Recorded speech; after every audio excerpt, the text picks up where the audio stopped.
श्रीधाम आश्रम के इष्ट देवता श्री दत्तात्रेय भगवान, माँ भगवती राज राजेश्वरी त्रिपुर सुंदरी, माँ नर्मदा जी के श्री चरणों में कोटि कोटि वंदन, कोटि कोटि नमन। आप सभी को दीपावली के महापर्व की खूब खूब शुभकामनाएं। अश्विन मास की द्वादशी, जिसको गोवत्स द्वादशी के नाम से जाना जाता है, इस दिन नंदिनी व्रत भी कहा गया है। इस दिन ये नंदिनी कौन थी, ये गोवत्स द्वादशी ये कौन थे, सर्वप्रथम हम इसको जान लेते हैं। समुद्र मंथन हुआ था, जिसमें एक बहुत सी सुंदर ऐसी प्यारी प्यारी गौ माता हमारे बीच समुद्र मंथन में निकली गई थी, जिसका नाम था कामधेनु। वो ऋषि वशिष्ठ जी के आश्रम में वो विराजमान वहां पर रहती थी। बहुत ही आनंदमय उसका जीवन था।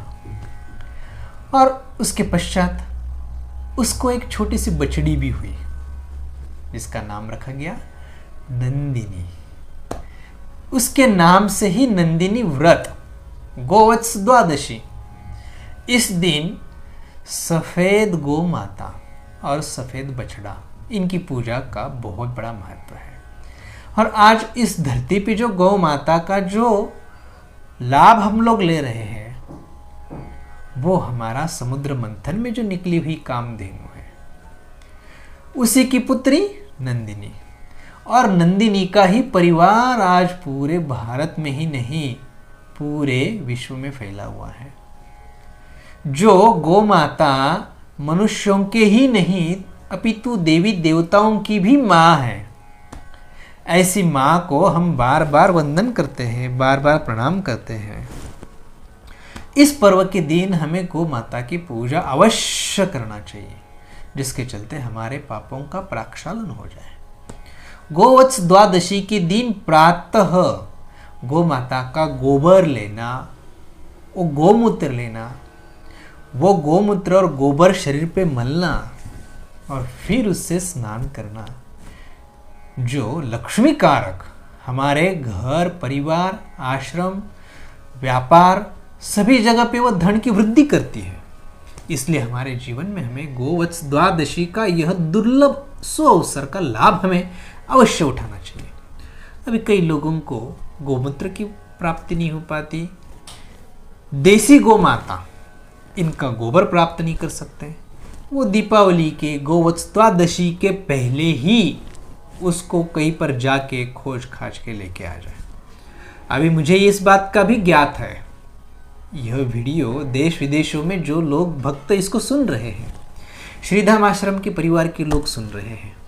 अभी शहरों में ऐसी स्थिति है कि उनको गोबर मिलना मुश्किल है, तो यह सेवा हम लोग खुद भी कर सकते हैं। गोबर लाके आसपास पड़ोसियों को, परिजनों को पहुंचाए।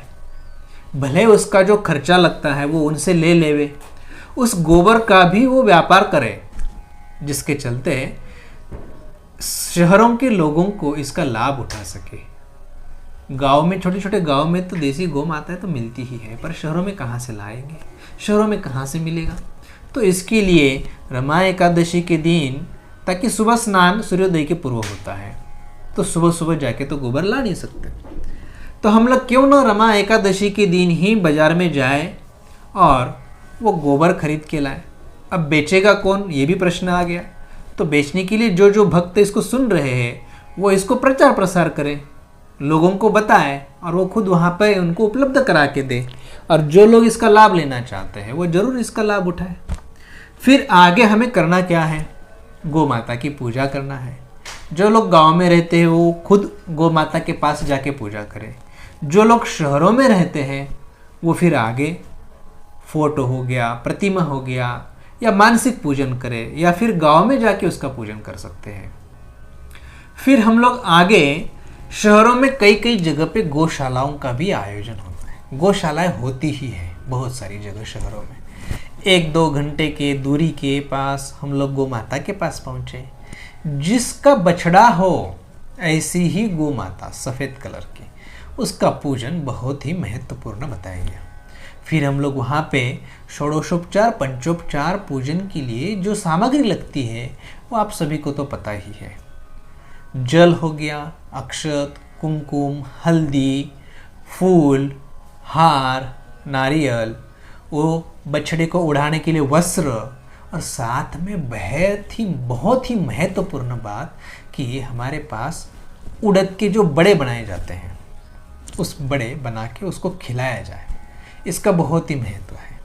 गोवत्स द्वादशी के दिन इसकी पूजा करके उसको गोवत्स बछड़े को, हम बछड़े सहित गौ माता को, दोनों को ये सब पंचोपचार षोडशोपचार पूजा करने के पश्चात उड़द का बड़े का नैवेद्य दिखाए, उनको खिलाए, उनको वस्त्र ओढ़ाए, उनको सिंह को बनाया जाए, श्री चरणों को पूजा किया जाए, चरणों को धुलवाया जाए। ये सब पूजा विधि अच्छे से करके उनकी आरती करें, उनको गोग्रास खिलाएं।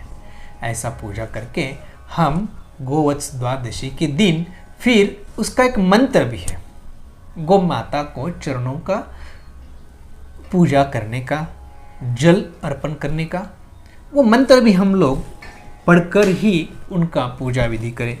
क्षीरोदार्णव संभूते सूरासुर नमस्कृते सर्वदेवमये मातृग्रहणार्घ्यम नमो नमः। इस मंत्र का भी हम लोग उच्चारण करते हुए माता का आशीर्वाद ग्रहण करें। आशीर्वाद ग्रहण करने के लिए हमें क्या करना है? हाथ जोड़कर उनसे प्रार्थना करनी। प्रार्थना में उनको ये भी कहना है, इस मंत्र का भी अर्थ क्या है वो भी हमें जानना चाहिए। क्षीरोदार्णव मतलब क्षीर सागर से, समुद्र मंथन से निकली हुई गौ माता, उनको हम प्रणाम करते हैं, उनसे हम आशीर्वाद प्राप्त करना चाहते हैं, तुम्हें बार बार वंदन करते हैं, तुम्हें दिए हुए जो अर्घ्य है हमने उसका आप स्वीकार करें, आपको जो हमने आपकी जो पूजा की गई है उसको आप स्वीकार करें। ऐसा प्रार्थना करते हुए हमें उसका पूजन अर्चन करना है। आप सभी को गोवत्स द्वादशी के दिन और एक मंत्र भी आता है, सुरभि त्वं जगन्मात देवी विष्णुपदे स्थिता सर्वदेवमय ग्रासम मया दत्तमिमं ग्रसम तत्सर्वमय देवे सर्वदेवे अलंकृते मातर्मम अभिलाषितम सफलम कुरु नंदिनी। फिर हम इस मंत्र का भी उच्चारण करते हुए उनको प्रणाम करें, उनसे आशीर्वाद ग्रहण करें। गौ माता के गर्दन से लेके पूंछ तक पीठ का जो हिस्सा है उसके ऊपर उसको सहलाए, वो हाथ घुमाए। हमारे हाथों का अग्रभाग जो है, उंगलियों का अग्रभाग, उसके ऊपर से वो घुमाए, जिसके चलते उसके शरीर के अंदर सूर्य भगवान से, चंद्र भगवान से जो ऊर्जा उसने ग्रहण की हुई है वो हमें प्रदान हो, उससे आरोग्य शक्ति बढ़ती है। इसके लिए हमें गौ माता का आशीर्वाद प्राप्त कर गोवत्स द्वादशी के दिन इस प्रकार पूजन कर बहुत ही जीवन में धनभागी, हमारे भाग्य को उजागर करने का एक बहुत बड़ा यह पर्व ये अपने संस्कृति में है, तो हमें इसका लाभ जरूर उठाना चाहिए। आप सभी को गोवत्स द्वादशी की खूब खूब शुभकामनाएं। जय गुरुदेव।